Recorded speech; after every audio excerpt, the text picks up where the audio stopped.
Europe is at a critical crossroads as diplomatic efforts intensify in the wake of tensions between the President of the United States and Ukraine's wartime leader. With the future of Europe's security at stake, the Prime Minister of the United Kingdom has positioned himself as a key figure, working to bridge the divide between Europe and America. The question that looms: can peace be restored, or are old alliances now too fragile to support this pivotal moment? At Lancaster House in London, 18 leaders gathered to discuss the future of Europe and its security. At the heart of the discussions is Ukraine and the increasingly complex geopolitical dynamics surrounding the war with Russia. President Zelensky of Ukraine is in a delicate position, seeking to rebuild strained relations with the United States while relying on the support of Europe. This summit has become more than just a negotiation for Ukraine's survival. It has become a conversation about Europe's long-term security, with the conflict in Ukraine viewed as a symbol of broader Russian aggression. As European leaders,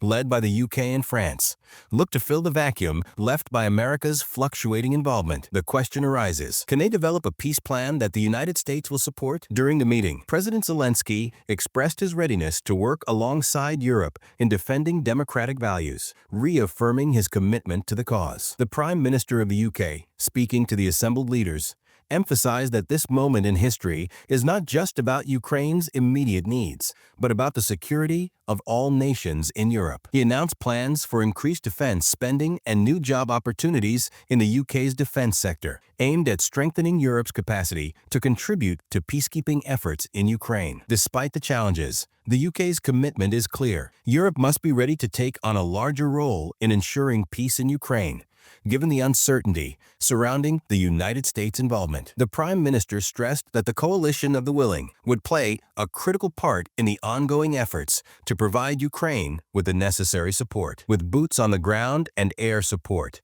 Europe must carry its share of the burden. The summit also served as a reminder that NATO and European countries must come together in the face of a growing threat from Russia. While the US has historically been Europe's primary military ally, the shifting dynamics of international politics have made it clear that Europe can no longer rely solely on American leadership. Today's meeting underscored the importance of European countries taking the lead in securing peace, while ensuring that the U.S. remains a critical partner in the process. In a show of solidarity, President Zelensky was joined by European leaders, standing together in their shared commitment to a lasting peace. The UK Prime Minister reiterated the importance of defense spending and the collective responsibility Europe must shoulder to maintain peace in the region. The steps taken today are part of Europe's broader strategy to defend not only Ukraine, but also the principles of sovereignty and democracy that underpin the continent's stability. Later in the day,